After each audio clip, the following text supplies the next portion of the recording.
So thank you all so much for Your taking conference time is out of your being day. recorded.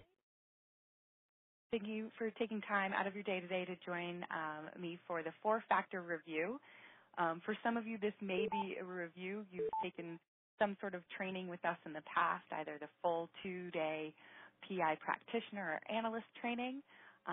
Maybe some of you have taken a smaller course, the PSL, or simply have been using the tool and now want to gain some deeper insight as to what the heck is this and what are we using it for and how do we use it? How do I read those dots, right? So that's a lot of what we're going to be covering today. And I'm going to be keeping it, for those of you who have some background in this, I won't be going into factor combinations. That will be another webinar.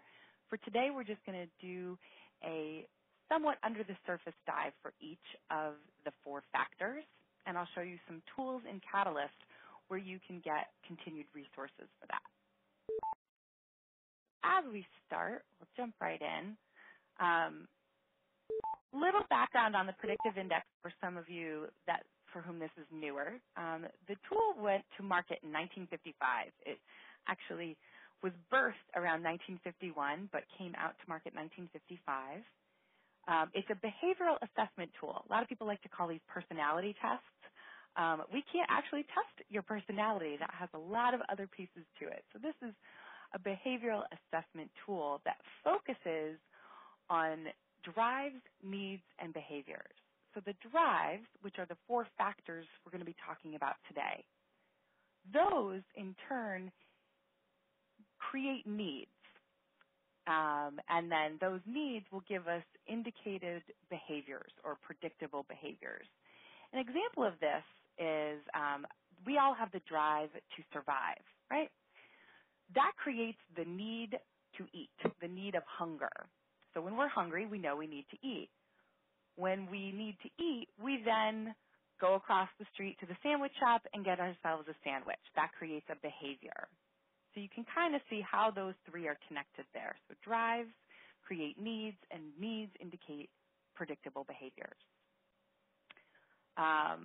What these do is they identify the core drives that influence the way that we work. So using this in the workplace setting, these four drives really give us a lot of information of how we prefer to work. And what this does, it impacts the awareness of ourselves and the awareness of others. So this really is a self-awareness tool and awareness of others tool. How do I like to work? How do others like to work? And how can we best work together? Other things that it can do is provide key insights that impact team cohesion and performance. So working better together, being aware of ourselves and how we work with others is obviously going to impact how I work on a team as well. So most of you, I'm sure, have seen your predictive index pattern. I want a quick review of how do we read this, right? So we've got the three patterns, the self-concept, and the synthesis. If you remember, when you took the assessment, there were only two questions. You had 86 adjectives to choose from. Your first question was worded something like, what do others expect of me? That data is reflected in that center concept, or that center graph there, the self-concept. That is changing over time, right? So sometimes who the others are in our head is going to change. So if you get a promotion, if you change jobs, if you change companies, that will absolutely change over time. That is not a fixed graph. Now, if you remember when you took the test, the second question you were asked was worded something along the lines of, and how do I see myself? That data is reflected in the top graph, the self graph. That is unchanging over time. That is a fixed graph that probably about the time that you're in your early to mid-20s, you're cooked, you're done, stick a fork in you, you are who you are.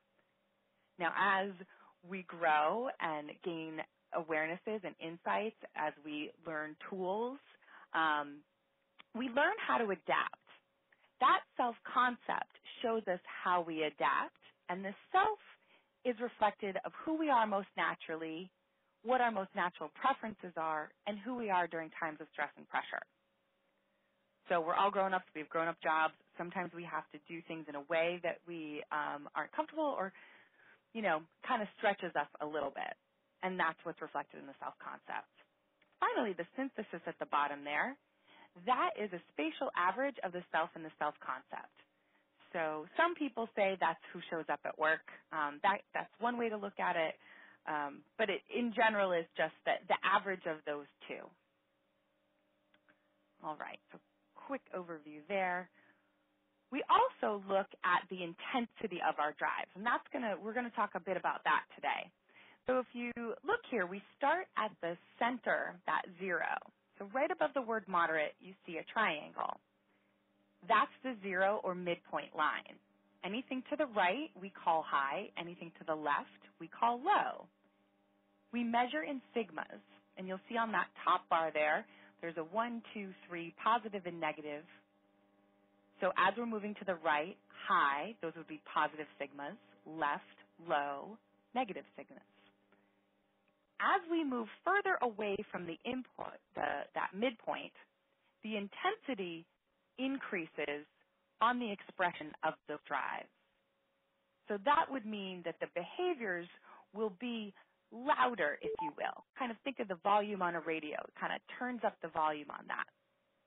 So when we begin to dig into these, we're originally going to talk about the overview of what a high and a low would be. But just remember that if you're someone that's in that first sigma moderate, your expressions may be a little bit lower than someone who's out there and close to that 3 in the extreme. Okay, there's our quick review on how to read the patterns and why the intensity matters. So what are these drives? The drives that we measure are called dominance, extraversion, patience, and formality. Now, I kid a lot about, I wish we could just forget what you already know about those words. We're going to retrain you on what they mean now, right? So when we say dominance, what we actually mean is, sorry, my slide wasn't advancing there. My apologies. They're not going to fill in for me. Okay. So dominance is the need or drive to exert influence on people and events. What we mean by that is really about putting my stamp on things, right? And when we define these, we're defining them from the high side. So dominance is influence. When we're looking at extraversion, extraversion is the need or drive to connect to others. Now, as we all know, everybody has a need to connect to other human beings. What the extraversion drive tells us is, how do I do that? In what way do I do that? How quickly might I do that? It's also going to indicate a little bit on how I communicate, so both in speaking and in listening. When we come to patience, patience is really the drive for consistency and stability. Now, in that case, a lot of people want to kind of put in like, oh, I'm impatient, I have low patience. We all have a level of patience, and things will trigger us to become impatient. But what we're really looking at with this drive is, how much variety do I need in my day? How much consistency do I need in my day? It's also going to be an indicator of what pace I prefer to work and move. And then finally, we have formality. Formality is the need or drive for rules and structure. It's also going to be an indicator of how I deal with details. So I can be detail-oriented, but only focusing on the details that are most important to me, or I can be detail-oriented from a perspective of all the details matter. And really, do I play by the rules, or do I tend to sometimes make up my own rules and work in the gray? So as we move forward, we're going to go into deeper how each of these play out in the real world from a high and low perspective. So as we dig in here we are, dominance, the drive to exert one's influence on people or events. So here we have the top graph there. You'll see that big circle. That's a high A there. So from the high side, that would be someone who's self-confident, independent, big picture thinker. They're comfortable taking risks and are very decisive. They feel confident in making decisions. They absolutely seek to influence and have opinions. Now here is where that intensity is going to come into play. So if someone has a really high A, like what's pictured here, they're going to have very strong opinions, and they're going to be really happy to tell you what those are. On the lower side, they may have opinions and pick and choose when they share them. And again, intensity, anyone with a high A is going to be competitive. How that comes across is going to intensify as it moves further away from that midpoint. And they like to challenge not only you, but they like to challenge the status quo. They like to challenge other people.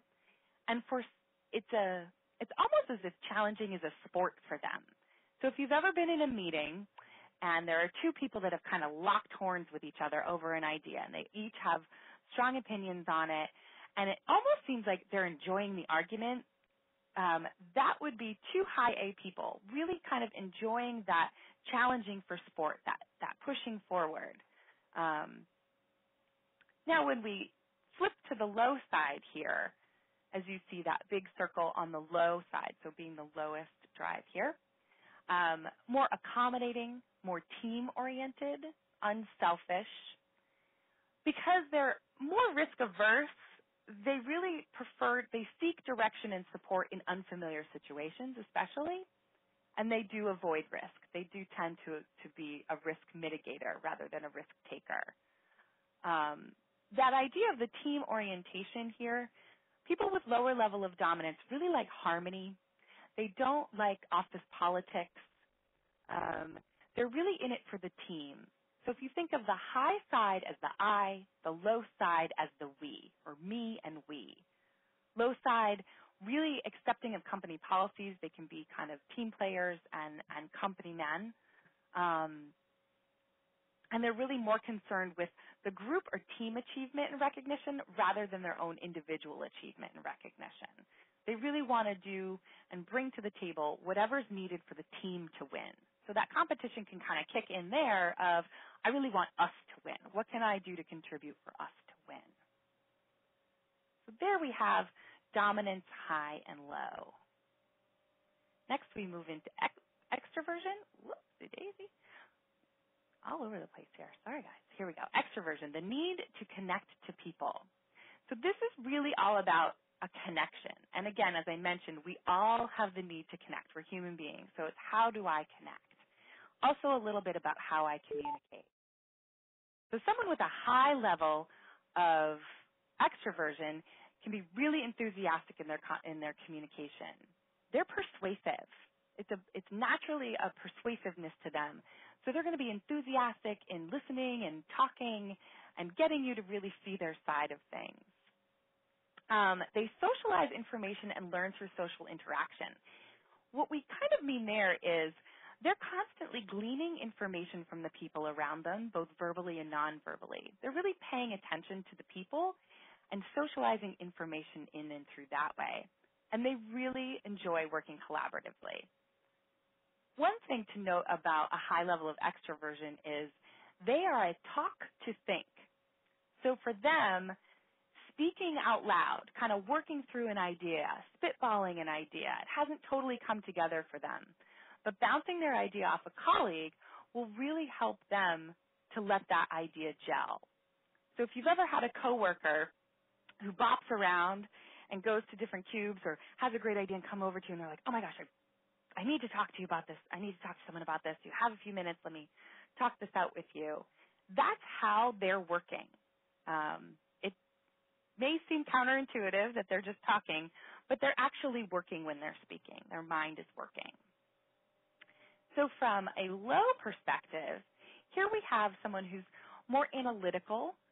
And as I said, high side is talk to think. Low side is think to talk. So this is someone who will say, you know, if you ask them for their input or what they think about something, they may say, you know what, I don't have an opinion on that yet. Let me take it back, noodle it over, think about it, and I'll get back to you. They enjoy working independently. Now, this doesn't mean that they don't collaborate, and it doesn't mean they're not great team players. What this means is that their contribution is preferred to be done in an independent way. Let me take this back. Let me take my portion back, work on it, put some heads down thought into it, and I'll bring back some great ideas for you. They tend to be task-oriented versus people-oriented. So in their communication, they may be more transactional than relational. They're also more reserved in groups. So it takes a little bit more time for them to trust people or to come forward in a group. Now, I will tell you, as soon as they trust their people, as soon as they have their tribe, they can be the life of the party. So it doesn't necessarily mean that this is not a people person. It just simply means that it takes more time for them to get comfortable in a situation, and they're going to be more reserved in groups of people that they don't know. But I know a lot of low Bs that are incredibly social, and we have one here who's kind of the mama of all of us and very loving and engaging and collaborative. So again, just a little bit slower to warm up to folks. All right, so that's extroversion from a high and low perspective.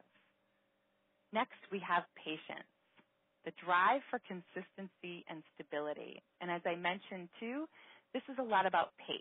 So patience, pace. Oops. Guys, I'm so sorry. I keep clicking. New clear slide here. Okay, so from a high side, steady, even, and easygoing. These are your stabilizers, your steady eddies. They prefer to work at a consistent pace. They're tolerant and accepting, but they need time and freedom from pressure.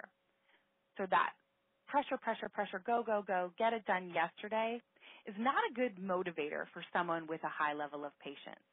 They really need to be able to have that space to work something through fully and consistently. They have a long attention span, so they have a capacity for really focused work for long periods of time. They can come in, work on a project that's 26 steps from 1 to 26 all the way through consistently. They're the one in the meeting that's going to say, whoa, hang on, let's take a beat here. Maybe not move forward yet. So they're going to be kind of your take a step back, slow it down, let's look at all the angles, have we worked our process? Stabilizer. From a low side, there is a restlessness and an intensity to low patience. They tend to have a very high sense of urgency, so that go, go, go, push, push, push, drive, drive, drive. So that urgency can also be kind of related to driving things forward quickly. They work well under pressure. Not to say that everyone with low patience is a procrastinator and everyone with high patience isn't. Procrastination has a different thing. However, when the deadline is approaching quickly, people with low patience can work really great under that pressure, and they may actually get a creative surge in and under that. Depending on intensity, again, they may work so well under pressure that they will create it and push it to those around them. So if you work with people like this, you know exactly what I mean and maybe giggling to yourself right now. They have a shorter attention span, and this is due to the need for variety. So having a lot of variety, having things come quickly is a preferred way of working for them. It doesn't mean that they can't sit down and work a process through. It just means they prefer to have different projects, work on this for a while, move to the next thing. So just more variety in and throughout their work. So that's high patience, low patience, right? So we've got consistency and stability for the high side, variety and speed, or variety and urgency on the low side. Okay, so finally, formality, the drive to conform to rules and structure. So from the high side, they're pretty careful and cautious, especially when it comes to taking risks. These are our, again, we kind of mentioned risk with the A. Again, in the D is high D is a risk minimizer. They also seek clarity. For them, things are black and white and clear. They are skilled with details, and they are highly focused on quality. There is a level of precision and accuracy with their work that they take a high level of pride in. you know with a high formality it's going to get done right. And they really pride themselves on that. They have a high level of, they expect a lot from themselves and they expect a lot from others around them as well. But there's that high quality work there. And they really respect the rules and prefer to work inside of a structure. So this is someone who's going to be your rule follower, follows through on things, follows up on things, and strives to get things done right inside the rule book.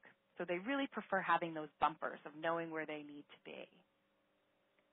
For the low side, this is someone who's really comfortable with ambiguity. So high, I really like clarity. I like black and white, right, wrong. I like precision in instruction. Low side, I'm comfortable with ambiguity. I don't need all the details. I'm going to move forward. I'm going to pay attention to the details that are important for this and for this project, and I'm going to let everything else fall. So that allows them to be a little bit more flexible and spontaneous, maybe even a little bit more creative because they are not beholden to the rules. They're definitely less apt to conform to the rules and process. It doesn't mean that they don't. It just usually means that they choose the rules, processes, and details that are important to what's important to them and follow those. They have a casualness and an unworriedness to them as well. So high side, the low side is also quite comfortable with risk. So on the high side, we look to minimize risk. Low side, I'm really comfortable with risk. And depending on where that intensity of that drive falls, if I'm all the way towards that C, I see risk as opportunity. Let's go for it. No problem. We'll make it happen. So those are the 4 drives in a nutshell from the high and low side. Some tools that we have out on Catalyst. I think this is a great one, the factors, needs, and behaviors. For any of you that have gone through training, you have your toolkit, and if you've gone through training recently, it's a little gray book that has this in it as well. But for those of you that haven't gone through training, the toolkit things in Catalyst are really helpful. So this is the toolkit factors, needs, and behaviors, and it gives you some words to describe high and low, so the motivating needs and the summary of behaviors for each of the factors. So someone with a low level of dominance, a motivating need is encouragement, harmony, understanding, and team recognition, right? High side is someone who's independent, to be in control of their own activities, and to be challenged. They like challenge, and they'd like to be challenged. So this is a really great tool for you guys to use and rely upon on, hey, okay, I have someone that I'm going to have a meeting with. What's best to support them and to motivate them? I'm going to they like individual recognition. I'm going to support them, give them feedback on how their contribution really helped, their individual contribution really helped. Another tool that we have is the Continuums of expression. This is where I mentioned having the intensity matters. So these are words that are related to the intensity. So you'll see low and high in each of the factors. So someone who has a high level of dominance in the moderate is going to be independent and competitive. Once it gets out into the third sigma, those behaviors may turn into something more like forceful and aggressive.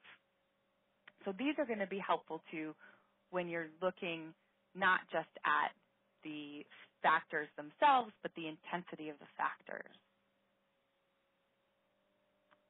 Another resource that I really love out on Catalyst is the PI Powerup. For those of you who have the access to the system, Catalyst is something that is available to anybody that has system access. And these are also can be made available, these videos and tools can be made available to you if you need them just by emailing me or letting know your system administrator. And then finally, whizzing right along here today, this is me. I am always available to any of you for any support that you need. You can call the office direct here, the number's right there. You can email me. You can also let me know and we can book time together. Our next live lunch and learn is going to be December 28th. We also have a 2-day Becoming a PI Practitioner coming up in March if you're interested in that. Our website has all of these webinars recorded and some other really fun webinars to help keep you guys engaged. You know that you can have one-on-one web training with me or even just one-on-one calls to support you in your use of PI, but you have your consultants and everybody here at the Cornerstone Group.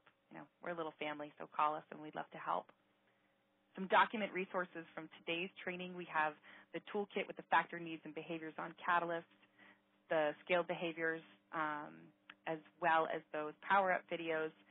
And I'm going to send a follow-up with this and include the factor insights, which is a 4-page that's going to really break down in good detail what it is to have a high and low of each of these expressions. I really hope that you guys enjoyed your time today. I'm going to stop recording now and unmute for questions.